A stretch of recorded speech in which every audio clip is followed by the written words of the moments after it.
Сіңдерме оқушылар.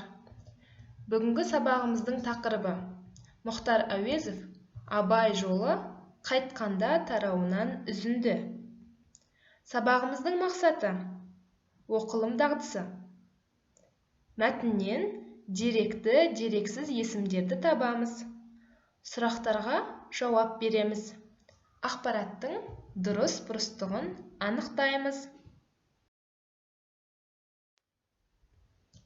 Келесі жаңа сөздермен жұмыс. Сөздерді менен кейін қайтала. Асығу, тілеу, аттан түсу, қайту, рұқсат, ер жету. Келесі мәтінді оқып, деректі, дерексіз зат есімдерді тауып жаз. Мәтінді мұқият оқиық, түсініп оқиық. Және мына кесте бойынша деректі зат есімді және дерексіз зат есімді тауып жазайық.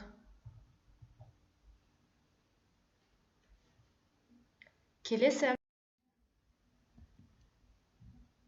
мәтінді оқып, сұрақтарға жауап бер.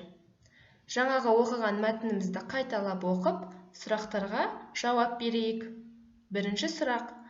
Абайдың келген хабарын естіп, кім сыртқа шықты? Зеренің ең жақсы көретін немересі кім? Абай алдымен кіммен амандасты? Балам, бойың өсіп, ер жетіп қалыпсың. Бойыңдай болып білімің де өсті ме? Бұл кімнің сөзі?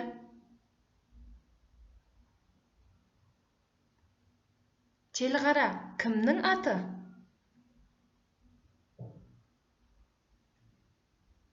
Осы сұрақтарға жауап беріңіздер. Келесі ақпараттың дұрыс-бұрыстығын анықта.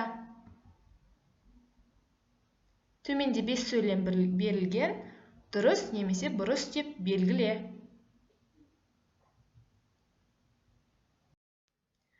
Осымен біздің сабақ